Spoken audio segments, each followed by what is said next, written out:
ಯಾಕೆಂದ್ರೆ ನಿಮ್ಮ ಹಾಗೆ ಇಡೀ ರಾಜ್ಯದ ಜನ ಬಂದು ಬೆರಡಿ ಸತ್ಯಾಗ್ರಹ ಶುರು ಮಾಡಿ ಸರ್ಕಾರಕ್ಕೆ ಹೇಳಬೇಕು, ನಮ್ಗೆ ಮನೆ ಕೊಡದೆ ಹೋದ್ರೆ ಸೈಟ್ ಕೊಡ್ಬೇಕಷ್ಟೇ. ಫಸ್ಟ್ ಎಷ್ಟು ಜನ ಬರಬೇಕು?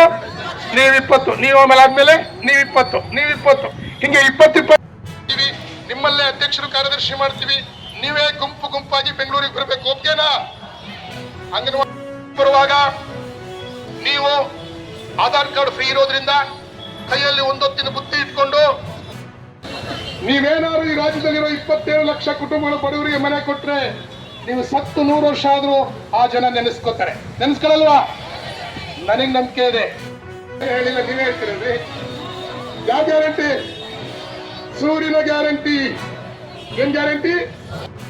ನಮ್ಮ ಮಕ್ಕಳಿಗೆ, ನಿರುದ್ಯೋಗ ಮಕ್ಕಳಿಗೆ ಆಯ್ತು ಅಂತ ಸ್ವಲ್ಪ ಏನೋ ದುಡ್ಡು ಕೊಡ್ತಾ ಇದ್ದಾರೆ, ಅದು ಸಂತೋಷ. ಎಲ್ಲ ಗ್ಯಾರಂಟಿ ಕೊಟ್ಟಿದೆ ಸಿದ್ದರಾಮಣ್ಣ. ನಮ್ಮ ಕೈಲೇ ಉಳಿಯಕ್ ಮಾಡಪ್ಪ. ನಮ್ಮ ಮಕ್ಕಳು ಓದಿಗೋ ಏನಕ್ಕೋ ಬರ್ಲಿ ಅಂತ ನಾವು ಸಿದ್ದರಾಮಣ್ಣನ ಕೇಳೋದು ಬೇಡವಾ? 3ನೇ ಗ್ಯಾರಂಟಿ, 2 ಗ್ಯಾರಂಟಿ ಅಪ್ಪಿತಪ್ಪಿ 2,000 ಹೆಣ್ಮಕ್ಳಿಗೆ ಸಿಗ್ತಾ ಇದೆ, ಸಂತೋಷ. ಆದ್ರೆ ನೋವೇನು ಅಂದ್ರೆ ಕಾಂಗ್ರೆಸ್ ನಾಯಕರಿದ್ರೆ ಕೇಳಿಸ್ಕೊಳ್ಳಿ, ನಾವು ಸಿದ್ದರಾಮಯ್ಯನವ್ರ ಪರನೇ ಇದೀವಿ. ಒಳ್ಳೆ ಕೆಲಸ ಮಾಡಿದ್ರೆ ಸಿದ್ದರಾಮಯ್ಯನವ್ರ ಪರ. ಮನೆ ಸಿಕ್ಕಿದ್ಮೇಲೆ ನಿಮ್ ಗಂಡ ಎಲ್ಲಿರ್ತಾರೆ?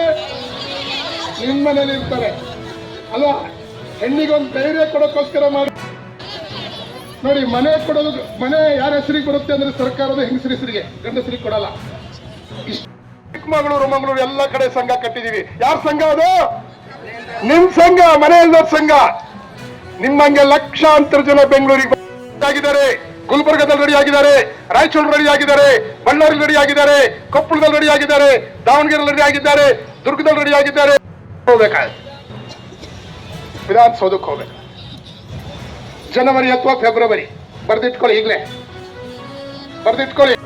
ವಸತಿ ಯೋಜನೆಗೆ ತೆಗೆದಿಡಬೇಕು ಅಂತಕ್ಕಂಥದ್ದನ್ನ ಅವ್ರು ಪ್ಲಾನ್ ಮಾಡ್ಬೇಕಾಗತ್ತೆ. ಹಾಗಾಗಿ ನಾವು ಯಾವಾಗ ಹೋಗ್ಬೇಕು? ಆ ಬಜೆಟ್ ಇಂತ ಮೊದಲು ಬಜೆಟ್ ಸೆಷನ್ ಆಗುತ್ತೆ. ಆ ಬಜೆಟ್ ಸೆಷನ್ ಅಂದ್ರೆ ಏನು ಅಂದ್ರೆ, ಕರ್ನಾಟಕದಲ್ಲಿ ಇಷ್ಟು ಲಕ್ಷ